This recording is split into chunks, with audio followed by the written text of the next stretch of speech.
Video vamos a desarrollar esta práctica para la detección y corrección de autocorrelación severa en un modelo econométrico multivariado. Lea cuidadosamente el problema y resuelve lo que se le pide. Se debe mostrar el procedimiento mediante pantallazos de los diferentes modelos. Lo que se sugiere es utilizar RStudio y después replicar todo lo que se ha desarrollado en este primer software, pero ahora en el Econometric Views.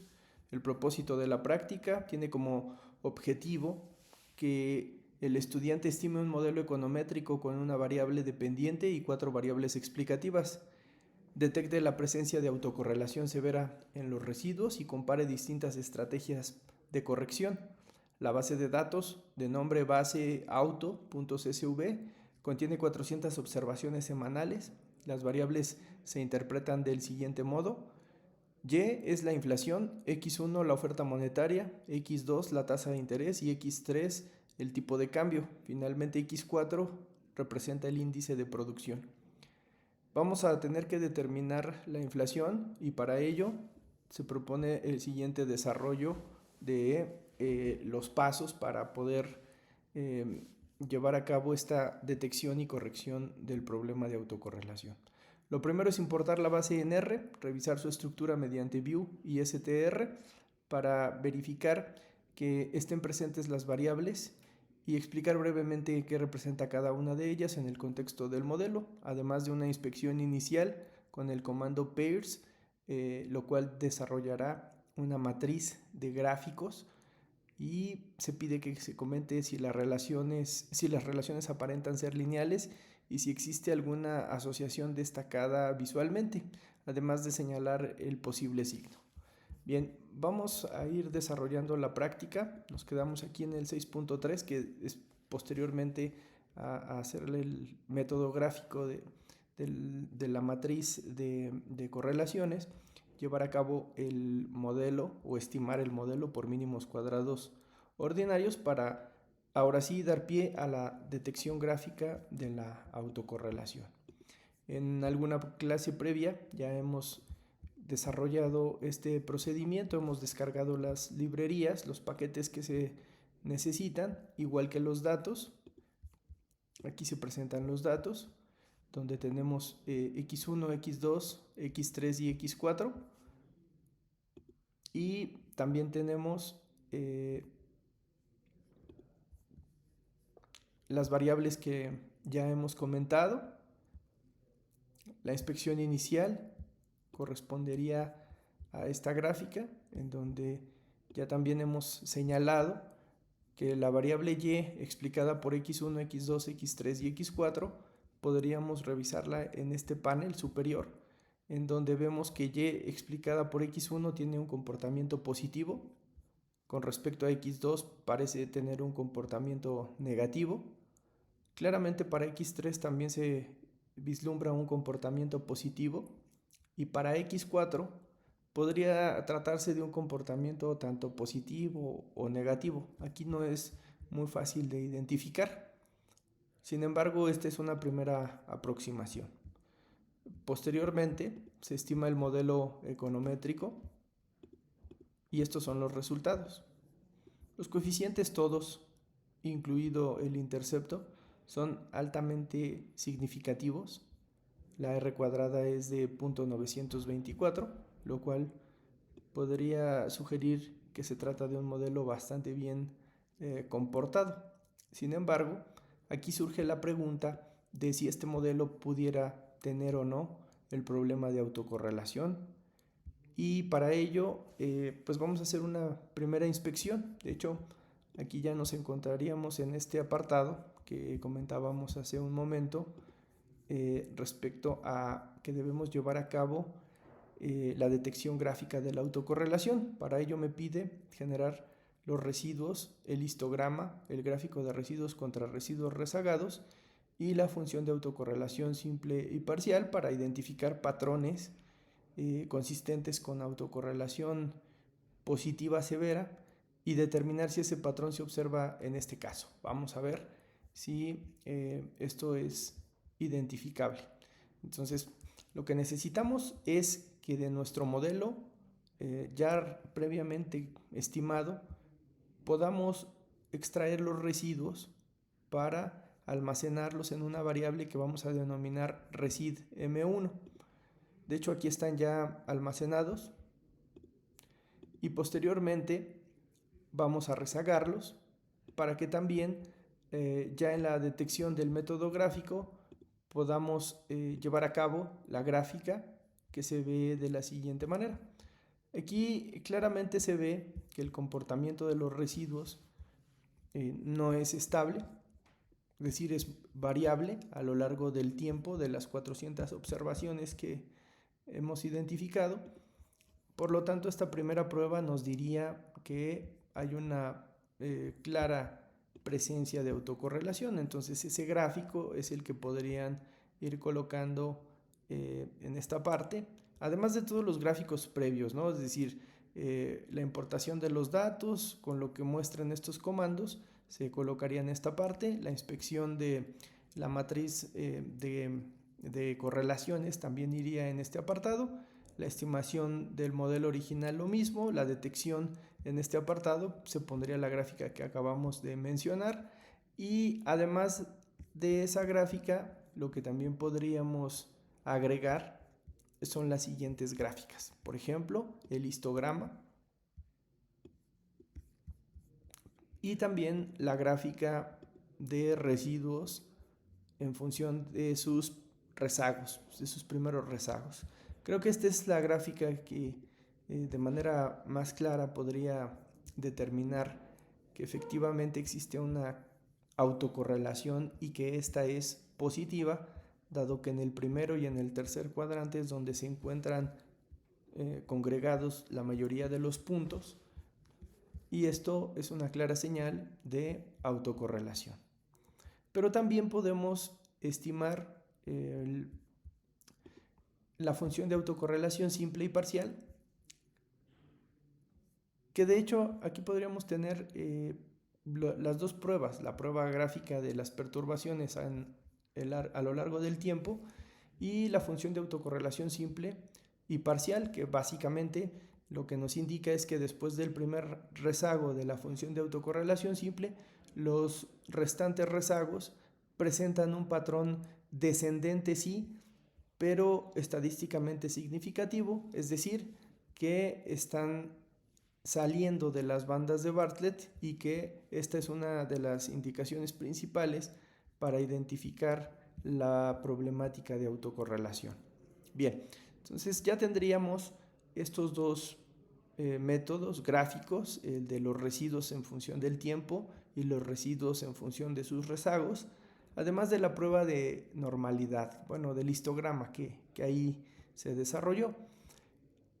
Sin embargo, podemos llevar a cabo también pruebas estadísticas como la Durbin-Watson, que nos da un valor de 0.29 con un p-value de 0.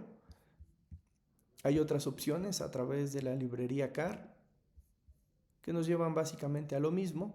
El estadístico .28, que es básicamente .2865, que si se redondea es básicamente este que está aquí arriba con un p-value de 0. Entonces aquí lo que hay que recordar es que, como se indica en la hipótesis alternativa, que es que existe autocorrelación verdadera, lo que estamos diciendo con este p-value cercano a 0 es que se rechaza la hipótesis nula y en consecuencia no se puede rechazar esta hipótesis, por lo que existe una autocorrelación verdadera. Esta sería una prueba ya estadística contundente, igual que la Bruce-Godfrey, que también nos estaría diciendo con un LM-test, un estadístico de máxima verosimilitud, que equivale a 295 con un grado de libertad, que el p-value es 0.000. Esto quiere decir, igual que en la prueba anterior, que existe el problema de autocorrelación. Ahora, la diferencia es que esta Bruce-Godfrey puede apoyarte para identificar el grado de esta problemática. Se van incluyendo rezagos 1, 2, 3, 6 hasta 12 y en todos los casos nos ha conducido a la misma conclusión, es decir, que existe autocorrelación. Alternativamente se pueden correr pruebas como la de Shapiro y Jarque-Vera, las cuales nos están indicando que la distribución está en el límite de parecer una distribución normal con un p-value cercano al punto 10, ¿no? Para ambos casos. En ese sentido, lo que ahora hemos llevado a cabo son las medidas correctivas. Ya ustedes habrán identificado que lo que se hace es aplicar diferencias. Estas primeras diferencias a y y a las restantes x lo que nos permiten es construir un segundo modelo. Este segundo modelo nos da estos resultados que son estadísticamente significativos todos ellos, a excepción del intercepto, y el R cuadrado ha disminuido un poco, sin embargo todavía es bastante alto.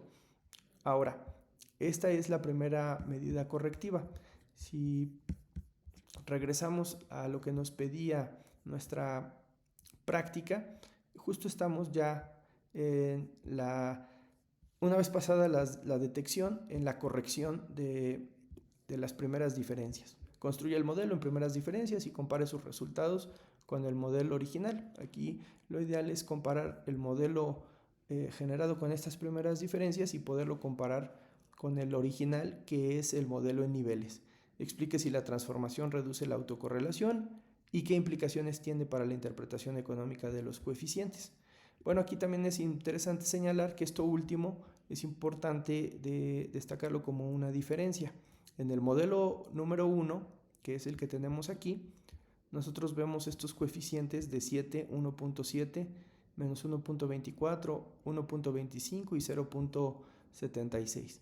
Ahora que corremos este segundo modelo, modelo 2, el cual ya tiene aplicadas las diferencias, si se dan cuenta, los coeficientes han cambiado.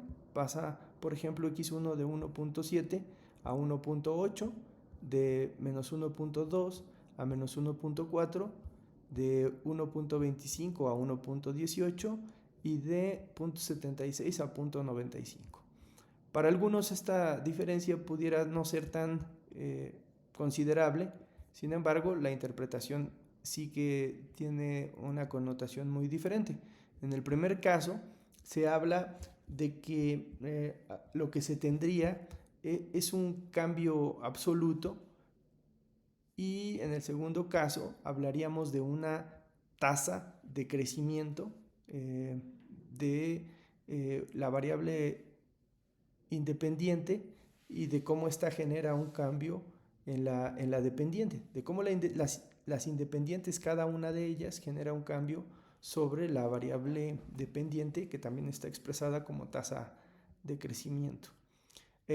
Otro punto importante a señalar es que efectivamente la determinación pasó de 0.92 a 0.96, de hecho aquí se incrementó.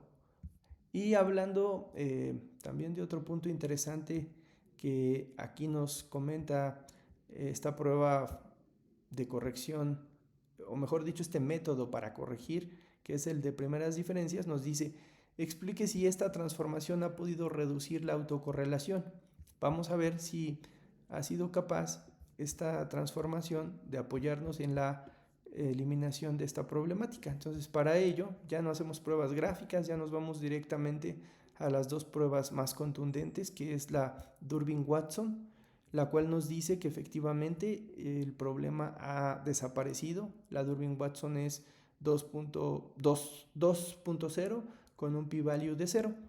De hecho, aquí estaba revisando también una bibliografía que habla sobre modelos de regresión de estos autores, Farmer, Nave, Lang y Marx, y en el apartado que corresponde a autocorrelación, ahora lo muestro, me parece que es aquí al final donde dice extensión del modelo clásico lineal en la parte de autocorrelación.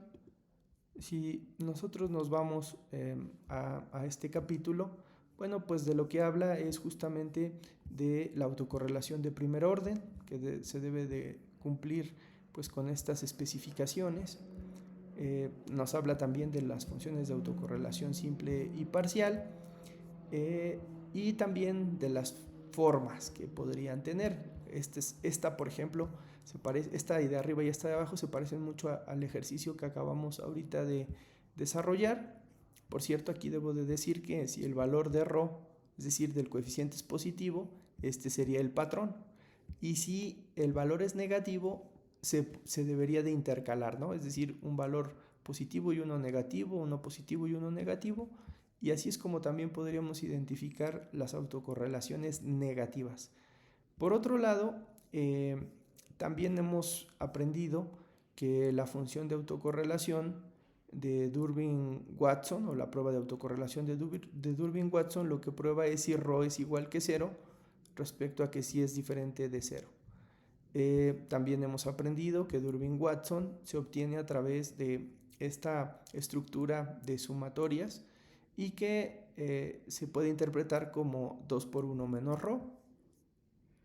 Y aquí es a lo que quiero llegar, ¿no? Aquí, justo en este punto en donde el valor se acerca a 2, pues nosotros podemos decir que se mantiene la hipótesis nula y se rechaza, en el caso cercano a 0 y cercano a 4, la hipótesis nula, ¿no? Entonces, ahorita lo que hemos estado viendo es que en el primer caso, en la detección, pues se rechazaba la hipótesis nula, pero aquí ya se mantiene la hipótesis nula, es decir, se mantiene que ρ, como aquí se dice, es cercano a 0 y por lo tanto no existiría el problema ya de la autocorrelación, ¿no?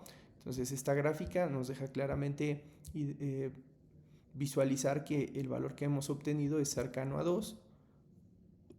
Por lo tanto, nosotros podemos determinar de esta manera que ya no existe autocorrelación. De hecho dice, la hipótesis alternativa, que es que existe autocorrelación, ya ahora queda superada porque este p-value cae en la región de aceptación.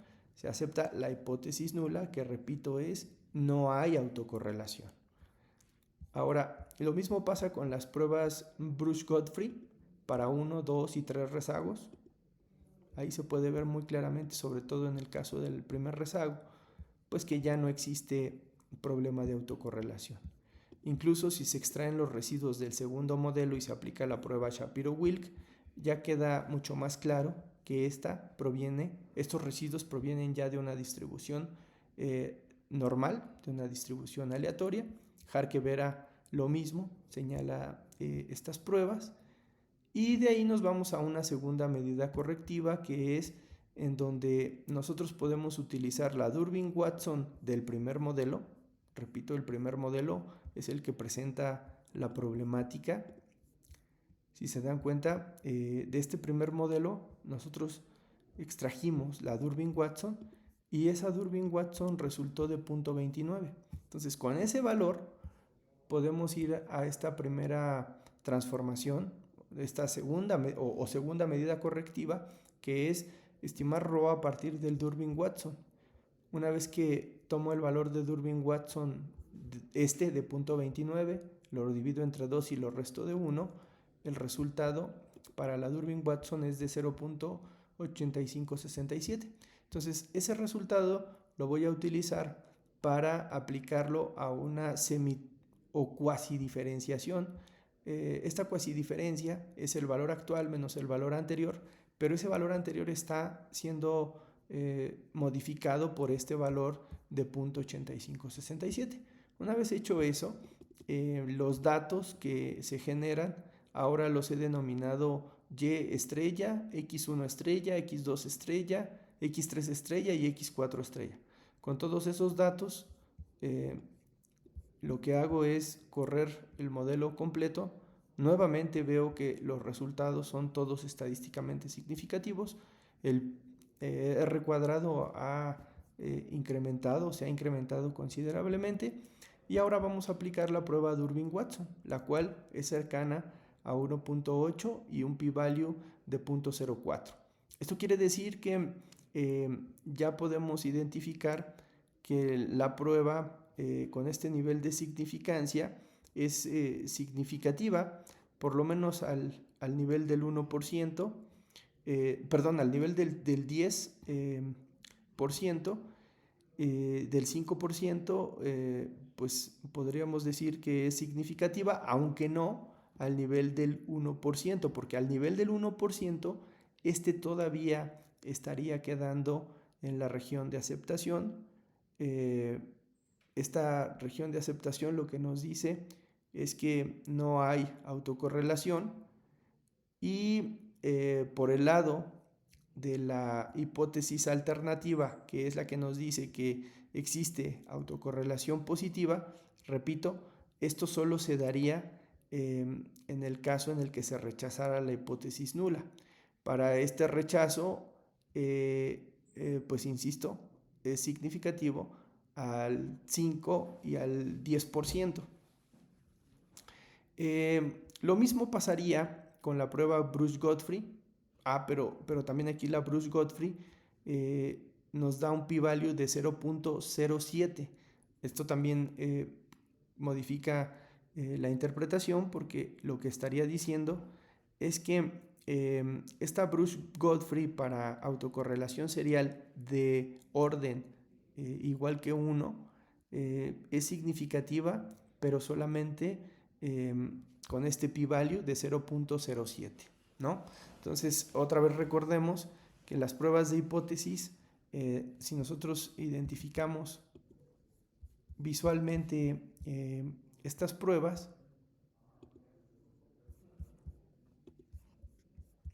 podemos analizarlo de manera más clara con esta gráfica. Mire, claro que en este caso los valores no son negativos, sino están siendo positivos, pero para autocorrelación. Este es un ejercicio que se desarrolla para estacionariedad, pero tendría más o menos la misma interpretación, en el sentido de que aquí estaría el 1%,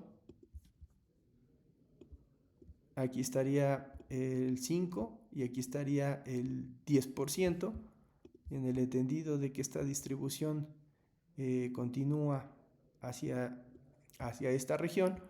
Bueno, pues entonces aquí tendríamos evidentemente el 1, el 5 y el 10%, ¿no? Entonces aquí lo que estamos identificando en nuestro resultado es que el valor es 0.07. Entonces ese valor de 0.07 está cayendo más o menos por aquí, en el entendido de que aquí sigue nuestra distribución. Lo que estaríamos diciendo es que la región de rechazo quedaría del lado derecho y la región de aceptación del lado izquierdo. Por lo tanto, con este 7%, lo que estamos diciendo es que a un nivel de significancia de 1 y de 5%, este 7% está cayendo del lado izquierdo. Podríamos decir que se acepta la hipótesis nula, y la hipótesis nula es que no hay autocorrelación. Pero a un nivel de significancia del 10%, podríamos estar diciendo que la región cae, o que el punto del estadístico cae en la región de rechazo, y el rechazar significa, pues en este caso, que sí existe el problema de autocorrelación. Bien, una vez establecido esto, vamos a la parte en la que podemos generar también pues estos valores de la Bruce-Godfrey con 1, con 2 y con 3 rezagos, pero también podemos generar las perturbaciones que van a ser evaluadas a través de Shapiro y de Jarque-Vera, las cuales también dejan ver que la distribución ya es normal. ¿Esto qué quiere decir? Pues que en términos generales estas transformaciones han podido corregir el problema.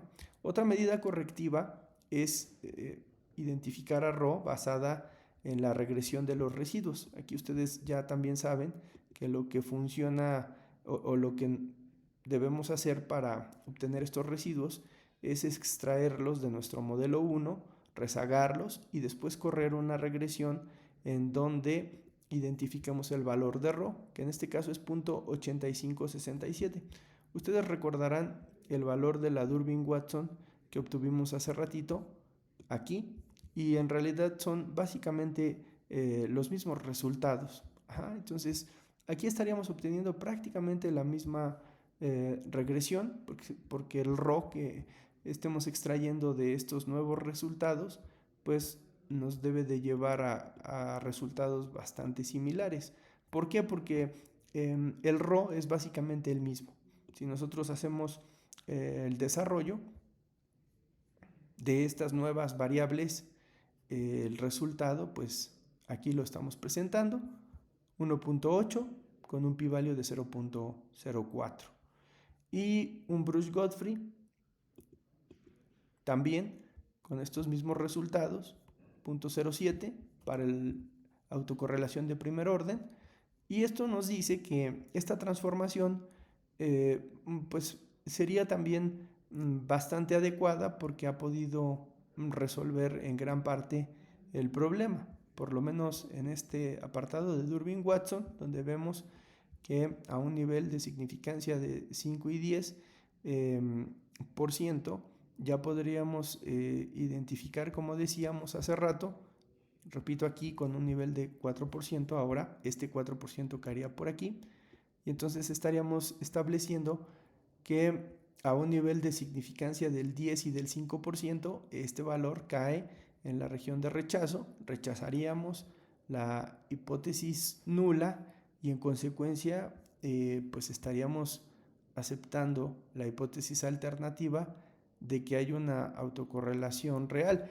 Sin embargo, al nivel de significancia del 1%, nosotros podemos establecer que esto ya cae en la región de aceptación y que por lo tanto se acepta la hipótesis nula, que recuérdenlo ustedes, es de no existencia de autocorrelación. Bien, esto, bueno, pues establecido por lo que mencionábamos hace ratito, aquí está, la hipótesis nula es que no existe autocorrelación porque ρ es igual que 0, ¿no? Entonces, esto también podría o ha podido ayudarnos a corregir este fenómeno de la autocorrelación a través de esta segunda transformación. Luego viene otra medida correctiva denominada Cochrane-Orcutt. Esta medida correctiva lo que hace es, a través de un proceso iterativo, identificar el ρ más adecuado para que una vez que ha sido incorporado a través de un proceso autorregresivo, estos coeficientes ya estén libres de la autocorrelación y que en consecuencia el modelo original que nos daba un Durbin-Watson de 0.28 ahora pase a un Durbin-Watson de 1.86 con un p-value de prácticamente 10% también, ¿no? Si nosotros modificamos este punto decimal hacia la izquierda, pues ya tenemos un p-value de 0.10. Entonces esto también nos lleva a evidencia de que esta ha podido ser una buena transformación, me refiero a la de incluir un proceso autorregresivo a través del proceso iterativo desarrollado por Cochrane y Orcutt. Y luego la última de las medidas correctivas, que es básicamente la misma, es decir, aplicar mínimos cuadrados a través de una matriz de correlaciones autorregresiva de orden 1, nos va a llevar a resultados pues prácticamente similares. Miren, aquí vamos a correr la regresión y vamos a comparar estos dos resultados.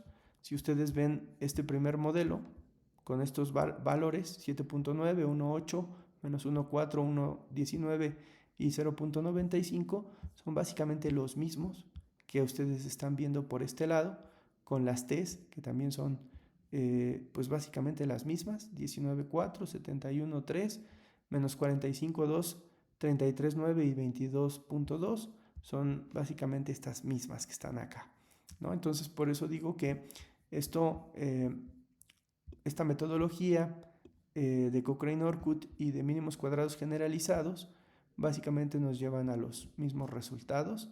Esta sería entonces otro par de formas, ya sea con Cochrane o con mínimos cuadrados generalizados. Son dos formas de corregir la autocorrelación.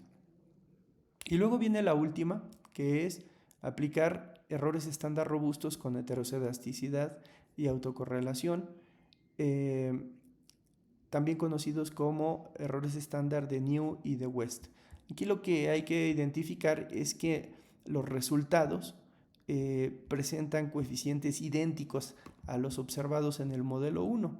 Vamos a ver el modelo 1 que se encuentra aquí y vamos a compararlos con estos resultados de este modelo. Y lo que quiero que identifiquen es que con el modelo 1 los coeficientes son básicamente los mismos, 0.75, 0.75, 1.76 y 1.76, menos 1.24 y menos 1.24, 1.25, 1.25, 0.76 y 0.76.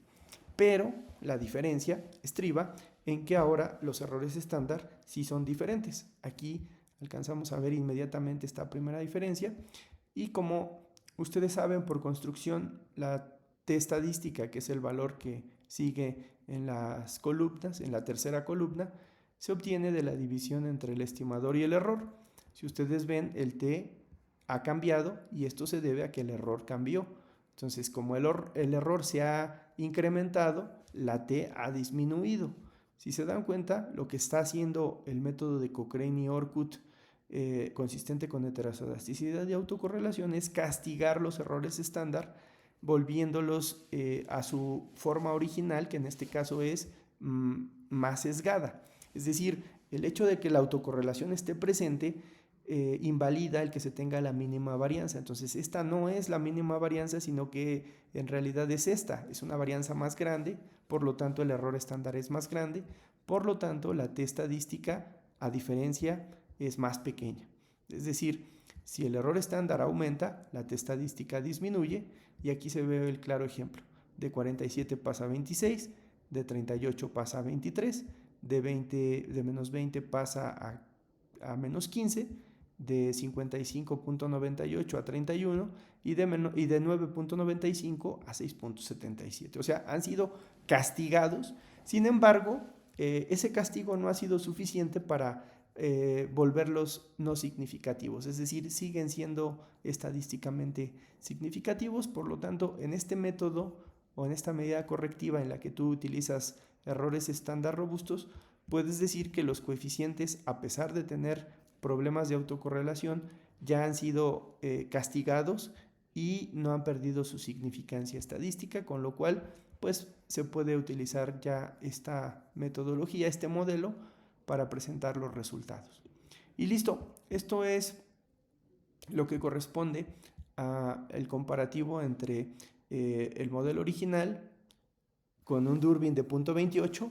Ya se vio que con primeras diferencias se alcanzó prácticamente un valor de 1.98 o 2.0, como veíamos, que con los dos RO se obtuvieron buenos resultados, 1.81 y 1.81 respectivamente, y lo mismo pasa con la prueba Bruch-Godfrey, ¿no? Los resultados aquí también se dejan identificar.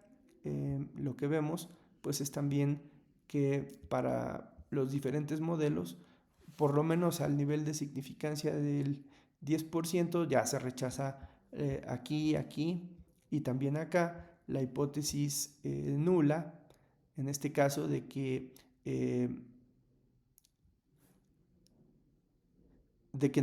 hay autocorrelación. La hipótesis nula es de que hay autocorrelación, y al estar cayendo en 0.7 y en 0.7, insisto, con un nivel de significancia del 10%, esto cae en la región ya de rechazo.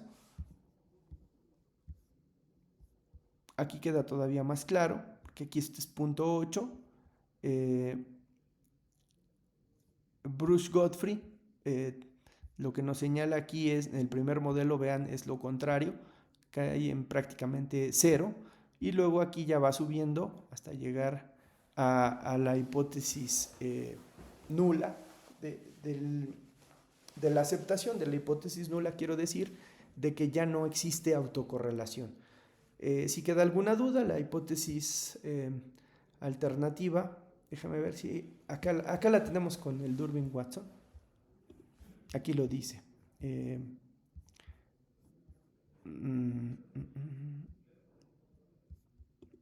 Aquí. Dice, la hipótesis alternativa es que hay autocorrelación verdadera. Entonces, por eso digo que con un nivel de significancia del 5 y de 10%, esto cae en la región de rechazo, pero con un nivel de significancia del 1%, esto cae en la región ya de aceptación. Entonces, como esto cae en la región de aceptación, se acepta la hipótesis nula, que como ustedes ven es lo contrario de esta, que establece autocorrelación verdadera. Por lo tanto, aquí lo que se estaría aceptando es que ya no existe autocorrelación o problemas de autocorrelación al nivel de significancia del 1%. Una vez dicho esto, bueno, pues aquí lo que queda es hacer un análisis de los resultados. Una buena forma de corregir el problema es a través de primeras diferencias. Otra forma de corregir el problema es utilizando el valor de ρ, ya sea a través de Durbin-Watson, de la construcción con Durbin-Watson, o de la estimación de los residuos, pero también sin dejar de lado que otra posible medida correctiva podría ser a través de un método iterativo que sería Cochrane-Orkut, o que podría ser mínimos cuadrados generalizados, y ya la última que podría ser estimar el modelo a través de errores estándar robustos consistentes con heterocedasticidad y autocorrelación, los cuales, como ya vimos, no modifican los coeficientes, pero sí castigan los errores estándar. Listo, entonces ahora lo que vamos a desarrollar, porque esto nos lo estará pidiendo la práctica, es que a la par nosotros también podamos llevar a cabo esto en EBIUS. Voy a ir siguiendo la secuencia de esta práctica para ir poniendo cada uno de los pasos que se han llevado a cabo en este ejercicio, pero en esta ocasión en el Econometric Views. Y para ello, pues vamos a empezar importando la base de datos. Aquí no se requiere en EBIUS, me refiero, cargar ningún tipo de librería. Y enseguida vamos a hacer una inspección inicial de esta matriz que ya habíamos visto anteriormente. Entonces, lo primero es abrir nuestro Econometric Views.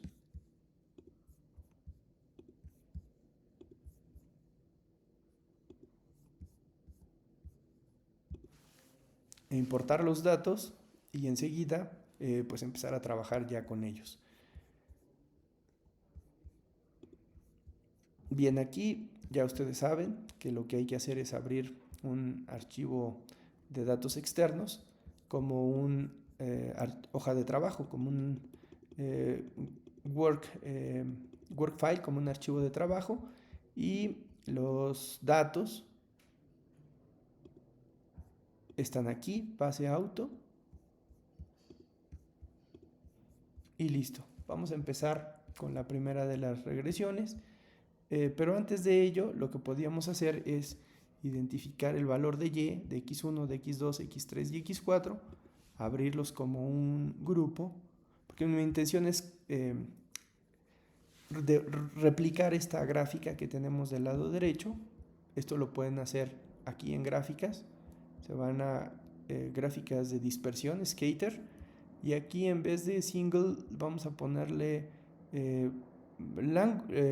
lower triangular matrix. Vamos a poner este ejercicio para que vean que lo que nos está indicando en este caso la gráfica pues es básicamente el triángulo inferior que aquí nosotros vemos. Podemos identificar las relaciones en esta columna, o también las podemos utilizar en esta fila.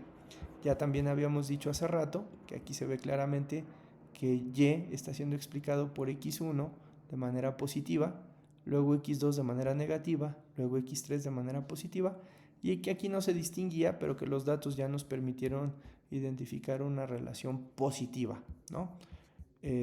Para que quede claro, aquí está ya corrido el modelo, y vemos cómo esa variable 4 efectivamente es positiva. Bueno, pero justamente hablando de esto, el otro punto que nos pide es estimar la primera regresión. Ya una vez que hemos hecho esta gráfica, vamos a ver aquí en los comandos que ls sería una función, más bien sería explicar a y en función de una constante de x1, de x2, de x3 y de x4. Le damos enter y estos son los resultados que deben coincidir con estos resultados que estamos viendo por acá del lado derecho. Ajá, entonces, repito, aquí están nuestros resultados del lado derecho y del lado izquierdo en el Econometric Views. Aquí la diferencia inmediata es que el Durbin-Watson luego aparece, .2865, que es lo que posteriormente ya hicimos acá en las pruebas Durbin-Watson ya específicas, ¿no? Pero antes de adelantarme un poco y no quisiera avanzar más, sino ir en orden. Antes de eso, lo que nos pedía eran métodos gráficos para los residuos. Entonces, aquí lo que voy a hacer es que voy a generar, de hecho ya están generados los residuos, ¿no? Aquí están resid, aquí están ya. Solamente voy a renombrarlos. Voy a llamarle u ahora. Voy a generar una variable que se llame resid. O sea, de resid lo voy a alojar en u para que de esa manera yo pueda generar también los residuos. Vamos a llamar a esta primera rezago ur o u1. Rezagado un periodo es lo que quiere representar. Este sería resid rezagado un periodo. Le doy enter y ahora sí ya tengo a u. Simplemente lo puedo graficar con respecto al tiempo, que esto sería lo que nosotros vimos por acá en esta gráfica. Es decir, esta gráfica que aquí estamos viendo de los residuos es esta gráfica que estamos viendo también de este lado en el Econometric Views. Ajá. Y bueno, este sería entonces el primero de los métodos, ¿no? Aquí, repito, esta gráfica que está del lado izquierdo es esta misma que está del lado derecho. Y esta sería una primera aproximación para gráficamente decir que sí, parece que esos resultados de los residuos no son estables y que por lo tanto hay una fuerte sugerencia de autocorrelación. Luego, el otro método es tomar las perturbaciones y las perturbaciones rezagadas, abrirlas como un grupo, graficarlas, pero ahora como una scatter plot, en donde pues así se ve el término del residuo en función del residuo rezagado. Esto es lo que se corresponde con este gráfico que nosotros vemos por acá, ¿no? Que sería este. En este gráfico lo que estamos viendo pues son los 4 cuadrantes, igual que aquí, ¿no? Estamos viendo cómo se distribuyen de manera positiva, lo cual es evidencia de una fuerte presencia de autocorrelación. Entonces ahí ya tendríamos estos dos métodos. También a estos residuos se les puede aplicar un histograma. Esto es en estadísticas descriptivas, histograma. Y esto es lo que correspondería a esta gráfica que también hicimos por acá, ¿no? Este histograma es básicamente este histograma de acá. Y ahora vamos, de acuerdo a nuestro script, ya aquí hicimos la regresión en función de sus pasados. Ahora siguen los correlogramas con el comando tcdisplay. Me refiero a estos gráficos de aquí. Estos gráficos de aquí, ya saben ustedes, pueden ser obtenidos ya sea tomándolos desde aquí con el comando correlograma y esto es lo que estarían representando. Esto de aquí representaría esta parte de acá y esto de aquí a este correlograma parcial. Otra forma de obtenerlo también es, evidentemente, si corres la regresión y de esta regresión pides en los residuos los correlogramas. ¿Sí lo ven? Esa sería otra forma. Entonces, de estos correlogramas pasamos ahora sí a las pruebas formales, las cuales pues ya las vieron ustedes. La primera es la Durbin-Watson, punto 28, y de este lado pues aquí también punto 28 o punto 29 para redondear. Después de la Durbin-Watson, lo que vimos fue una Bruce-Godfrey. Esta Bruce-Godfrey con un rezago nos da estos resultados. ¿Cómo se obtiene en el Econometric Views? Bueno, en el Econometric Views, sobre el modelo, este mismo modelo desarrollado, te vas a View y ahora en la parte de residuos, después de correlograma, que es lo que acabamos de ver, vamos a correlación serial LM-test, que es, fíjense, esta prueba de máxima verosimilitud. Entonces tú le pones LM-test, le pides un rezago, porque esto fue lo primero que hicimos para que coincida. Esto es con un rezago, grados de libertad 1. Vamos a darle OK. Y estos son los resultados. Esta es la prueba. Lo que se hace en realidad es la multiplicación de la R cuadrada por el número de observaciones. Eso te lleva a 295 con un pi-value de 0, que es exactamente lo que están viendo aquí. Ahora, lo que podríamos también hacer es correrlo con 12 rezagos para que vean que aquí el resultado cambia a 297, pero sigue teniendo un pi-value de 12. Aquí lo que tendríamos que hacer es simplemente cambiar por, en lugar de 1 o de 2, por 12, como en este caso. Y aquí están los 297 con un pi-value de 0. Entonces esto también nos estaría dando prueba de que en este caso existe, igual que lo dice la prueba Durbin-Watson, una clara autocorrelación verdadera. Porque esto está cayendo en la región de rechazo, evidentemente, y por lo tanto no se puede rechazar la hipótesis alternativa, con lo que se concluye que hay una autocorrelación verdadera. Bien, una vez que hemos hecho eso, vamos ahora sí con las medidas correctivas, porque aquí ya habríamos terminado. Antes de eso, también se puede hacer una prueba Harke-Vera. La prueba Harke-Vera nos diría que el resultado es 4 con un pi-value de 0.10. Vamos a ver cómo se obtiene de este lado. Aquí en el modelo, vamos a ver en representación, ustedes ya lo están viendo. En este modelo, repito, de y en función de las demás x, también podría pedir a los residuos un histograma de normalidad. Y ahí es donde se obtiene, de ahí es donde se obtiene este valor de 4. Si lo ven aquí, lo voy a hacer un poquito más grande, para que vean que este 4.0 es este 4 y que este p-value en realidad está redondeado porque el verdadero valor es 0.13.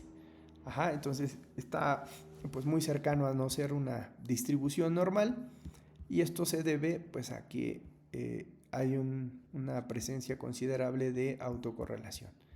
Bien, entonces ya que hemos hecho eso, ya que hemos dado una revisión completa de las formas de detección, vamos a las formas de corrección. Aquí lo que se hizo fue aplicar diferencias a las variables. De este lado, entonces, lo que necesitaríamos es, en consecuencia, generar las variables para estas diferencias. Aquí le voy a poner solamente una D para representar al valor de Y, es decir, la diferencia de y esto debe de ser igual a D paréntesis Y. Le voy a dar Enter y ya se debió haber generado la primera variable, que en este caso sería la diferencia de Y. Vamos a hacer lo propio con las demás variables. Vamos a poner generar diferencia de x1, que esto debe de ser igual a D paréntesis x1. Vamos a dar Enter. y así sucesivamente con x2.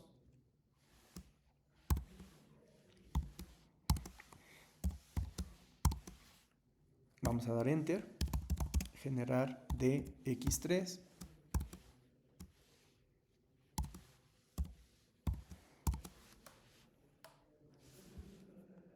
Aquí se me estaba olvidando la D. Vamos a dar enter y vamos a finalmente a generar D x4, que va a ser igual a D paréntesis x4. Vamos a dar enter, ya estarían generadas todas las variables en diferencias. Esto es lo que básicamente hizo esta instrucción de la 105 a la 111, y con eso podemos construir el nuevo modelo, que sería este que nos lleva a estos resultados. Vamos a ver cómo podemos replicar estos resultados, pero ahora en el Livius. Ya en realidad aquí sería muy fácil, porque solamente tendríamos que poner la misma estructura, pero ahora con diferencias, es decir, de x1, de x2, de x3 y de x4. Vamos a dar enter y estos son los resultados que estamos identificando del lado izquierdo y del lado derecho, que son básicamente los mismos. Un r cuadrado de 0.96. Se supone que esto ya habría corregido el problema, y sí es cierto. Aquí nos fuimos directamente ya a hacer las pruebas formales. Durbin-Watson nos dice que es prácticamente 2, lo cierra a 2, lo redondea. Aquí en la máquina es más precisa, dice que es 1.97, pero a diferencia de Livius, aquí en R sí te da el nivel del p-value, el nivel de significancia de 0.4, lo cual te garantiza que esto ya no tiene autocorrelación.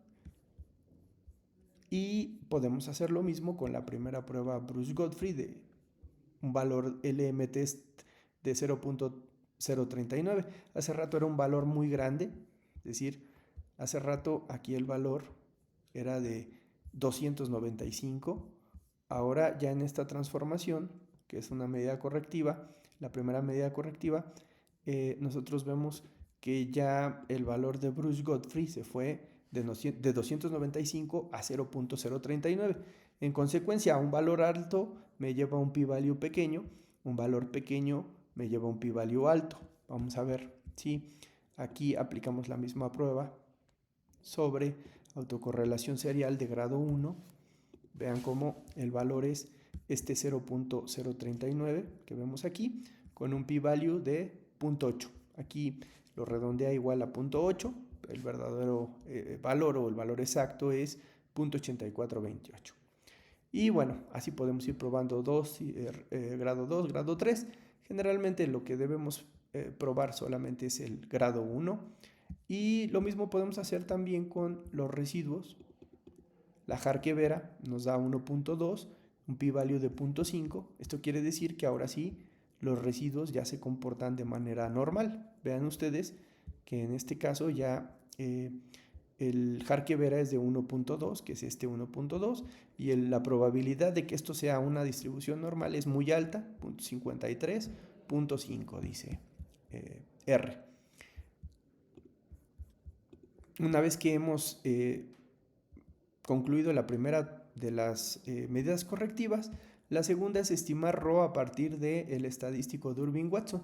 Fíjense que aquí pues sí vamos a tener que hacer todo el procedimiento pues de manera que al igual que en R pues se vaya transformando cada una de las variables.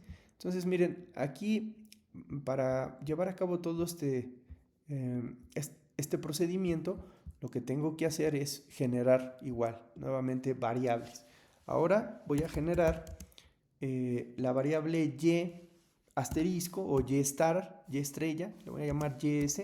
¿Quién va a ser la variable ys? La variable ys va a ser igual, véanlo ustedes, al valor de y menos el coeficiente de la Durbin-Watson. ¿Cuál fue el primer coeficiente de la Durbin-Watson? Lo podemos extraer de aquí, de hecho. Fíjense aquí, nosotros dijimos que la Durbin-Watson nos iba a servir para dividirlo entre 2 y restarlo de 1 y con eso obtener el valor de ρ. Entonces el valor de ρ es 0.8567. Entonces lo que podemos hacer aquí es restar este y de este valor, que a su vez va a estar multiplicando a y rezagada a un periodo. ¿Sí lo ven? Y entonces con esto ya tendríamos justo lo que aquí hacemos. El valor actual de y menos su primer rezago, o lo que es lo mismo, déjame ver si aquí puedo identificar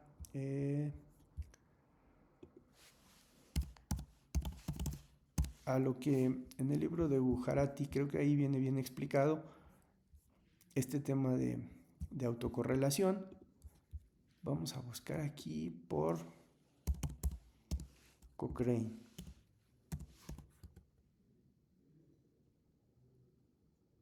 Aquí está, Cochrane-Orkut. Entonces debe de estar por aquí este tema de la transformación. Sí, miren, aquí están mínimos cuadrados generalizados. ¿Por qué tantas pruebas de autocorrelación? Dice qué hacer cuando hay autocorrelación. Especificación, corrección de la autocorrelación. Cuando se conoce ρ, pues miren, aquí lo dice claramente. Cuando se conoce ρ, lo que tú tienes que hacer es esto, construir estas variables asterisco, que sería y asterisco, es lo que estamos haciendo ahorita. ¿Quién sería esta y asterisco? El valor de y menos el valor de y, pero modificado por ρ. ¿Quién es esta ρ? Pues es la ρ que veíamos en este otro libro, que es aquí muy claramente, es obtenida de esta ecuación. Durbin es igual a 2 por 1 menos ρ, se despeja y de esa manera se obtiene pues el ρ que estamos necesitando, que ustedes ya han definido aquí, es el valor de 0.8567. Entonces por eso es que hice esta transformación. Voy a generar y a darle enter y luego pues básicamente tendría que hacer lo mismo. Mire, tengo que copiar, pegar, y ahora en vez de y voy a llamarle x1 star, y esto va a ser igual a x1, y aquí también nada más cambio por x1. Esos son creo que todos los cambios que tendría que hacer, ¿no? x1 rezagado multiplicado por el coeficiente, y esto generaría la nueva x1 star. Le voy a dar enter para que la genere. X1S, ahí está. Voy a volver a darle pegar para que ahora, no, mejor dicho, esta la voy a copiar. Aquí más fácil, porque aquí ya nada más le voy a tener que cambiar x2. Esta va a ser x2 y esta va a ser x2. Le voy a dar enter y ya la habrá generado. Luego aquí otra vez copiamos, pegamos, y aquí cambiamos por 3, aquí por 3 y aquí por 3, y vamos a darle enter. Y lo mismo con x4, aquí, aquí y aquí. Le vamos a dar enter y ya fueron generadas todas. Vamos a ver que ahora podríamos generar esta regresión número 3, que ya tiene la modificación por este ρ, que ya incluiría el problema de la autocorrelación, con el objetivo de que esta transformación pues, nos haya servido para corregir el problema de la autocorrelación, es decir, medido a través de Durbin-Watson. Ahora ya el valor debería de ser de 1.8. Vamos a ver si se ha logrado. Entonces, aquí lo que tendríamos que hacer es correr el modelo LS en función de y asterisco o y estrella, luego una constante, x1 estrella, x2 estrella, x3 estrella y x4 estrella. Le vamos a dar enter. Estos deben ser los mismos resultados que aquí. Y vean cómo la Durbin-Watson efectivamente pues ya se ha podido modificar favorablemente, es decir, para atacar el problema de la autocorrelación. Lo mismo va a ocurrir con la tercera medida correctiva, que es a través de los residuos. Aquí nada más voy a mostrar el valor. En realidad no hay mayor cambio. Aquí se obtuvieron básicamente los mismos resultados. Pero sí quiero explicar cómo se obtuvo esto. Esto se obtuvo de las perturbaciones. Vea, si yo corro el modelo LS, perturbaciones en función de las perturbaciones rezagadas un periodo, este es el resultado que me interesa, el coeficiente 0.8566. Aquí la máquina lo que dice es que ρ de los residuos es 0.8567. En realidad lo redondeo. 8566, 96 sería el valor completo. Por eso digo que este valor es básicamente el mismo que obtuvimos acá en la medida correctiva anterior, cuando obtuvimos ρ a partir de Durbin-Watson. Vean, es básicamente el mismo.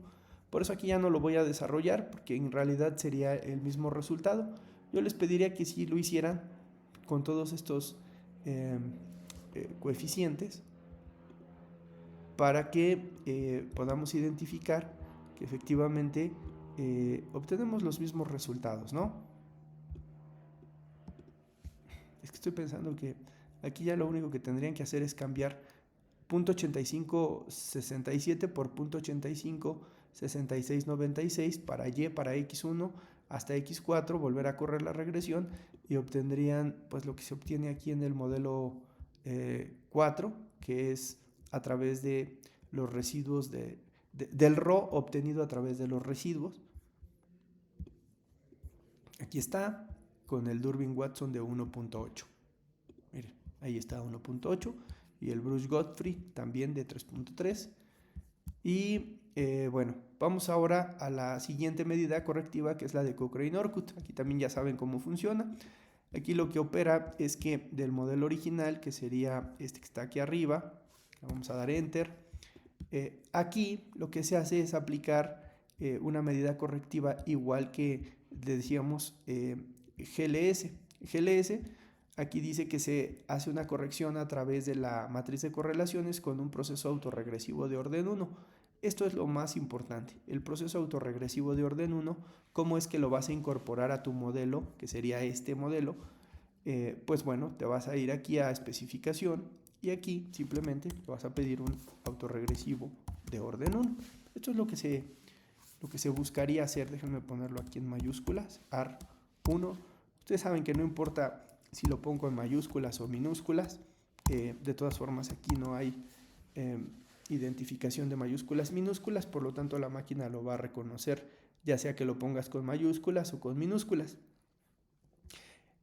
Una vez que pongo el modelo incorporándole el autorregresivo 1, le doy OK y listo.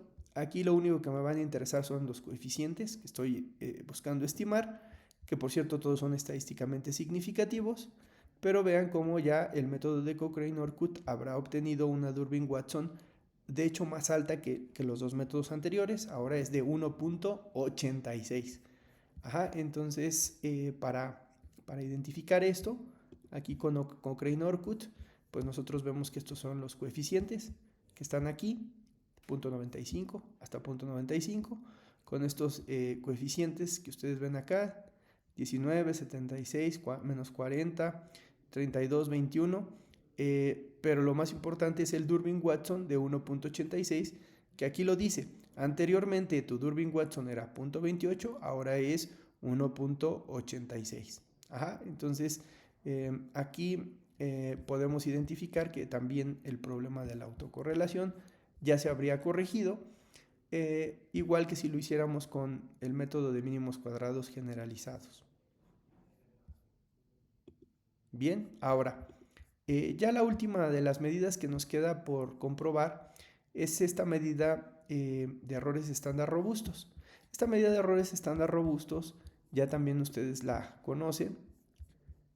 Lo que implica es aplicar al modelo, pues ahora sí que original, el modelo 1, un kernel o una distribución de errores estándar por eso se hace sobre la matriz de varianzas covarianzas, porque ahí están las varianzas y por ende en esas varianzas están los errores. Esos errores van a ser consistentes con heterocedasticidad y autocorrelación.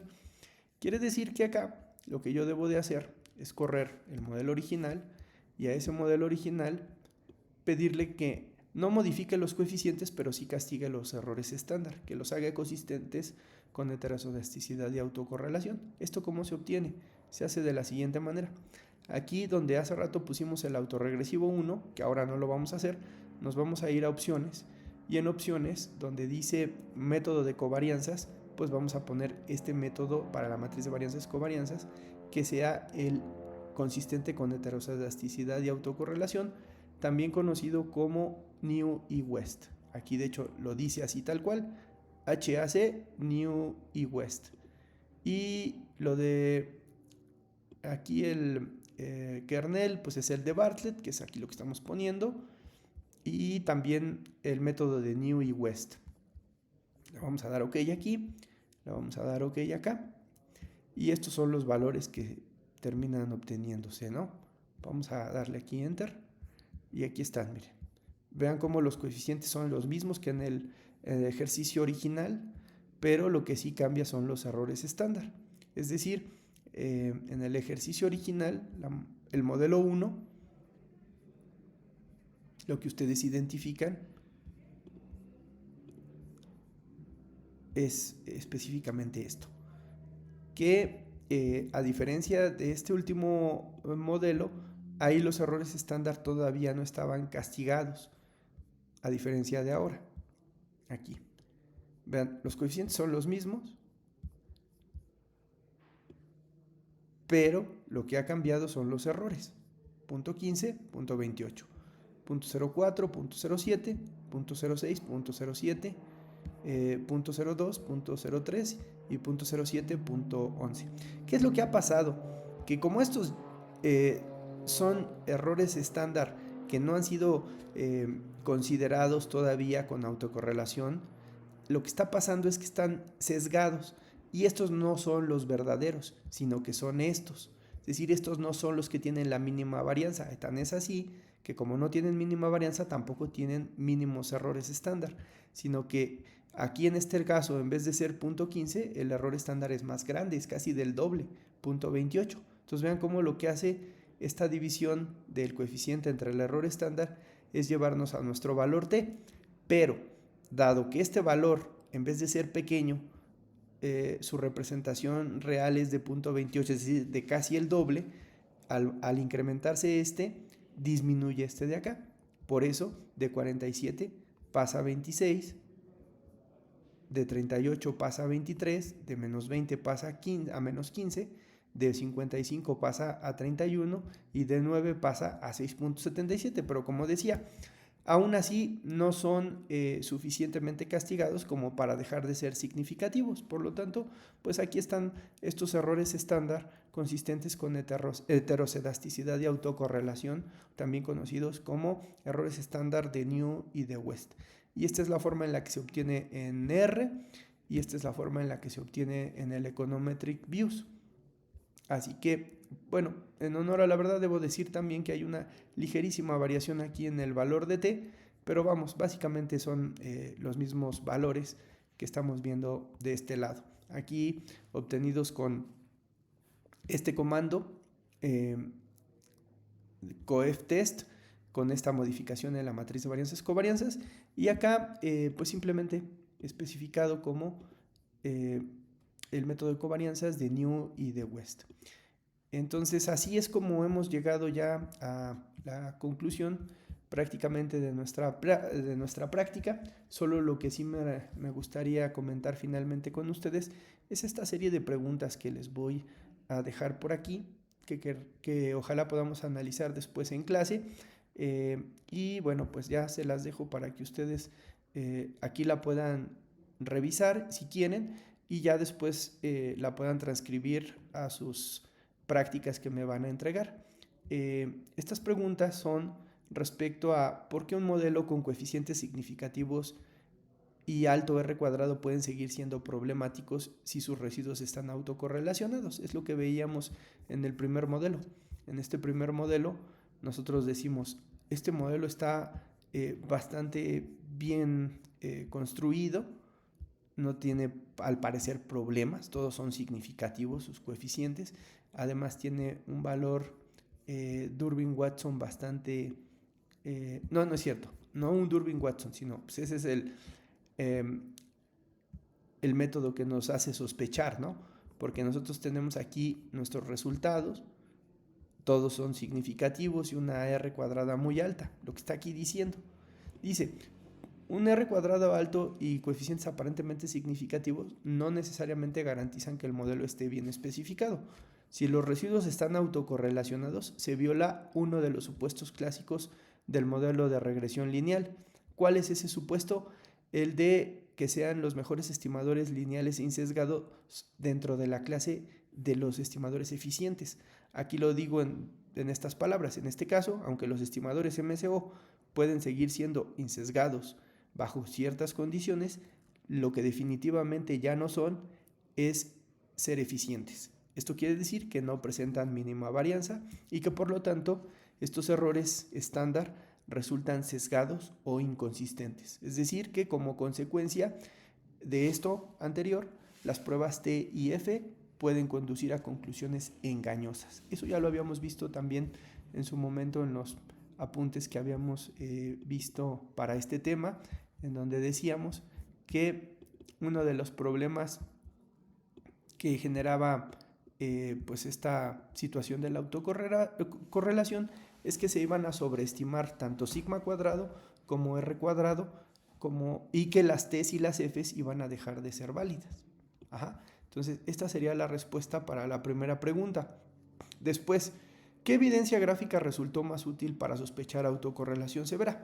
Aquí va a depender de lo que cada quien identifique como la mejor prueba, pero creo que podemos llegar a ciertos consensos. Por ejemplo, la evidencia gráfica más útil suele ser la gráfica de residuos respecto a los rezagos, ¿no? O sea, aquí alguien puede decir, yo utilizo esta gráfica y ya con eso sé que no hay que hay autocorrelación positiva, o también puede utilizar la función de autocorrelación simple y parcial, pero una forma quizá más clara en la que podemos detectar la correlación incluso positiva o negativa, pues es comparar los residuos con sus rezagos. Aquí se ve claramente una relación existente y por lo tanto aquí podemos decir que cuando los residuos muestran rachas largas de valores positivos o negativos, patrones persistentes, en lugar de dispersarse aleatoriamente alrededor de cero, esto surge una fuerte sospecha de autocorrelación. Hace que surja una sospecha de existencia de autocorrelación. Pero también podemos utilizar la función de autocorrelación simple y parcial, que ya la veíamos, para identificar si existe persistencia a lo largo de los rezagos, lo cual estaría sugiriendo también existencia de autocorrelación severa. Entonces aquí termino diciendo que la combinación de ambas gráficas suele ser la señal más clara en términos gráficos, informales. Ahora, ¿qué prueba formal considera más informativa en este ejercicio y por qué? La respuesta podría ser que en un ejercicio de autocorrelación severa suele ser especialmente útil la prueba de Bruce-Godfrey, y esto se debe a que permite detectar autocorrelación de orden superior, es decir, no solo el orden AR1, esto ya lo vimos también justo aquí, cuando decíamos que la prueba Bruce-Godfrey nos permitía probar con autorregresivos no solo de orden 1, sino de orden 2, 3, 6 y 12, y por lo tanto pues la hacían una prueba superior si se le comparaba con la Durbin-Watson, pero que de todas formas la prueba Durbin-Watson era muy útil como una primera referencia, por eso también la colocamos como una prueba formal que debe llevarse a cabo para detectar el problema de la autocorrelación. Ahora, ¿cuáles de las correlaciones aplicadas redujo más claramente la autocorrelación? Aquí hay varios métodos de corrección. ¿Cuáles de las correcciones aplicadas que utilizamos? Bueno, pues en general la corrección que más claramente reduce la autocorrelación es aquella que modela explícitamente la estructura serial del error, Por ejemplo, un ajuste AR1 mediante GLS, Cochrane-Orkut, o una especificación dinámica adecuada. Pero también trabajar en primeras diferencias puede reducir bastante la autocorrelación, ya lo veíamos. Aquí, cuando ya veíamos las medidas correctivas, lo primero que hicimos fue primeras diferencias.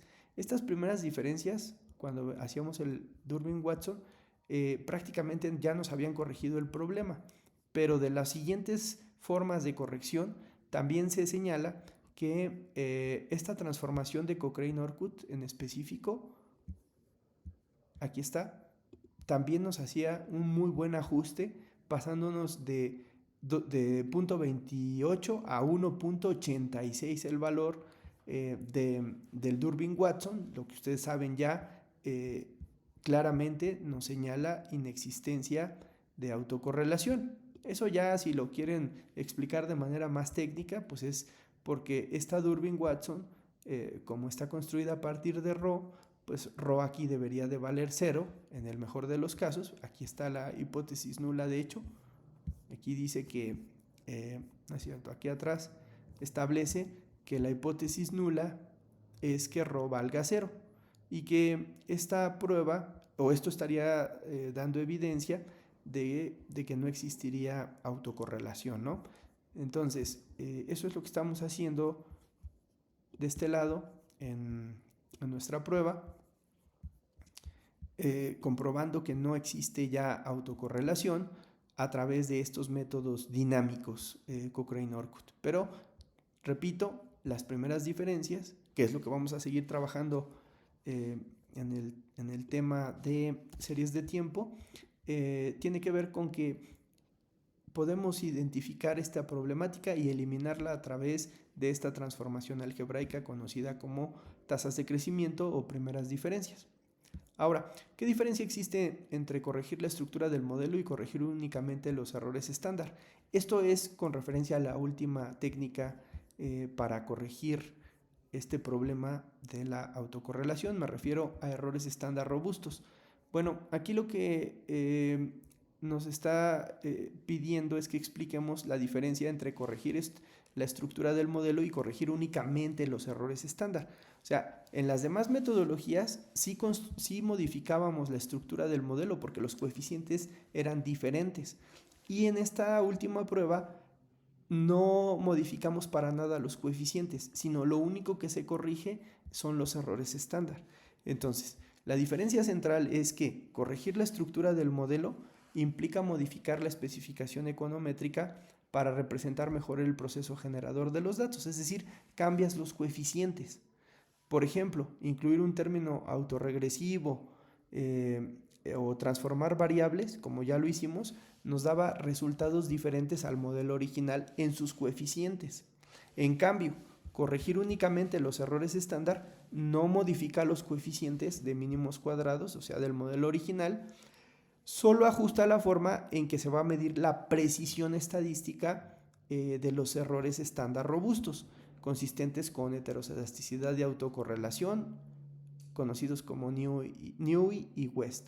Así, esta segunda estrategia mejora la inferencia, es decir, porque castiga los errores, pero no elimina la autocorrelación ni corrige la mala especificación del modelo. En síntesis, podemos decir que corregir la estructura con los métodos que vimos, primeras diferencias, utilizando la transformación de las Y de la Y y de las X con esta Rho obtenida a través de Durbin-Watson o del término de perturbación, pero también con el método de Cochrane, lo que hace es cambiar el modelo para atacar el problema de raíz. Y el último método, el de errores estándar, lo que hace es mantiene tu mismo modelo, pero hace más prudente la inferencia. ¿Por qué hace más prudente la inferencia? Porque castiga los errores estándar. Aquí lo voy a poner, de hecho, de esa manera. Castiga los errores estándar. Ajá, y listo. Ya la última pregunta. Desde el punto de vista económico, ¿cómo cambia la interpretación cuando se trabaja en primeras diferencias? Bueno, esto es muy interesante porque esto es lo que vamos a estar haciendo continuamente.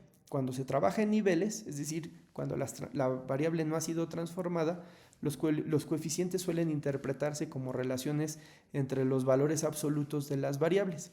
Pero si aplicamos primeras diferencias o tasas de crecimiento, el análisis deja de centrarse en los niveles y ahora se centra en cambios o variaciones de corto plazo.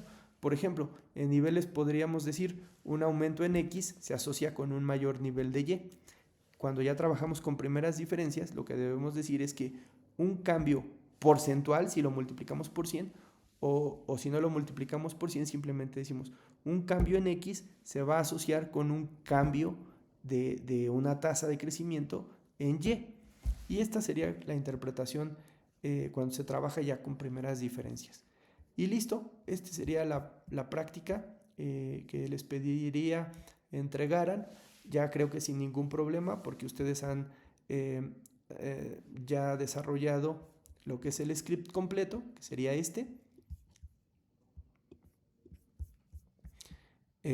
para el problema de la autocorrelación severa, para un modelo con 4 variables diferentes, explicando a una variable dependiente que es la inflación, para su detección y su corrección de acuerdo a todos los métodos que existen, tanto en R como en el Econometric Views, que está por acá. Entonces esto es lo que yo les pediría, que pudieran desarrollar la práctica en ambos softwares, en eViews y en R, porque pues ya hemos podido ver todas y cada una de las pruebas, tanto en uno como en el otro software. Bueno, pues esto ha sido todo en este video, y lo que les pido pues es que lo revisen a detalle para que puedan presentar su tarea de la forma más completa posible.